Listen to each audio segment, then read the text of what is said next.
আজ আমরা যে ওষুধটি নিয়ে বিস্তারিত আলোচনা করব সেটি হল Alben syrup 200 mg per 5 ml, যা তৈরি করে এসকেএফ ফার্মাসিউটিক্যালস লিমিটেড বা এসকেএফ এবং যার মূল্য প্রায় 23 টাকা। আমাদের দেশের প্রেক্ষাপটে কৃমি সংক্রমণ একটি খুবই সাধারণ এবং অবহেলিত সমস্যা।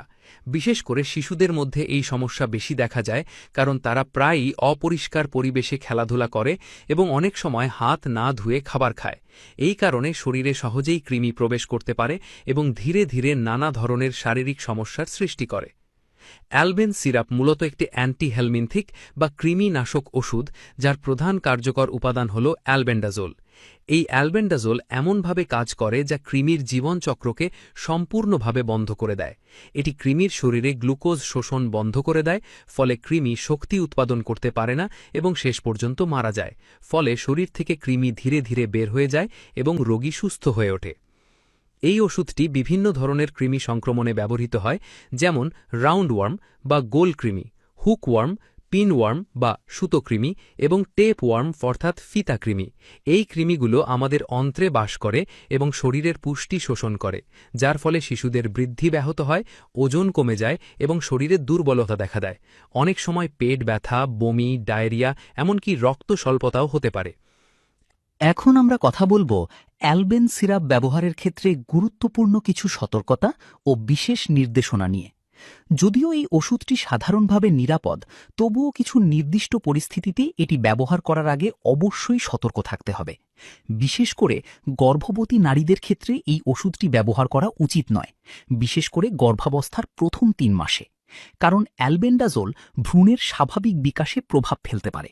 তাই যারা গর্ভধারণের পরিকল্পনা করছেন বা ইতোমধ্যে গর্ভবতী, তারা অবশ্যই চিকিৎসকের পরামর্শ ছাড়া এই ওষুধ গ্রহণ করবেন না। এটি সাধারণত প্রেগন্যান্সি ক্যাটেগরি সি হিসেবে বিবেচিত হয়, অর্থাৎ সম্ভাব্য ঝুঁকি থাকতে পারে। স্তন্যদানকারী মায়েদের ক্ষেত্রেও কিছুটা সতর্কতা প্রয়োজন। যদিও খুব অল্প পরিমাণে ওষুধ দুধের মাধ্যমে শিশুর শরীরে যেতে পারে, তবুও চিকিৎসকের পরামর্শ নিয়ে নেওয়াই ভালো। বিশেষ করে যদি শিশুটি খুব ছোট হয়, তাহলে অতিরিক্ত সতর্কতা অবলম্বন করা উচিত। যাদের লিভারের সমস্যা রয়েছে, যেমন লিভার ইনফেকশন বা লিভার ফাংশন কম, তাদের ক্ষেত্রে এই এখন আসি প্রতিরোধের কথায়। কৃমি সংক্রমণ প্রতিরোধ করা খুবই সহজ, যদি আমরা কিছু সাধারণ স্বাস্থ্যবিধি মেনে চলি।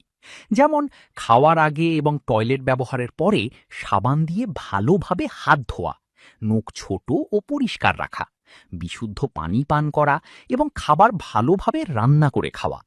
শিশুদের ক্ষেত্রে বিশেষভাবে খেয়াল রাখতে হবে যাতে তারা মাটি বা নোংরা জিনিস মুখে না দেয়। গ্রামীণ এলাকায় অনেক সময় খালি পায়ে হাঁটার কারণে হুকওয়ার্ম শরীরে প্রবেশ করতে পারে, তাই বাইরে গেলে স্যান্ডেল বা জুতা পরা উচিত। এছাড়াও নিয়মিতভাবে ঘরবাড়ি পরিষ্কার রাখা এবং টয়লেট ব্যবস্থার উন্নতি করাও কৃমি প্রতিরোধে গুরুত্বপূর্ণ ভূমিকা রাখে। পরিবারের একজন সদস্য যদি কৃমিতে আক্রান্ত হয়, তাহলে অন্য সদস্যদের মধ্যেও সংক্রমণ ছড়িয়ে পড়ার সম্ভাবনা থাকে। তাই অনেক ক্ষেত্রে পুরো পরিবারকে একসাথে কৃমিনাশক ওষুধ খাওয়ানোর পরামর্শ দেওয়া হয়। এতে করে সংক্রমণ পুরোপুরি নিয়ন্ত্রণে আনা সম্ভব হয়। অ্যালবেন সিরাপের একটি বড় সুবিধা হল এর সহজলভ্যতা এবং সাশ্রয়ী মূল্য।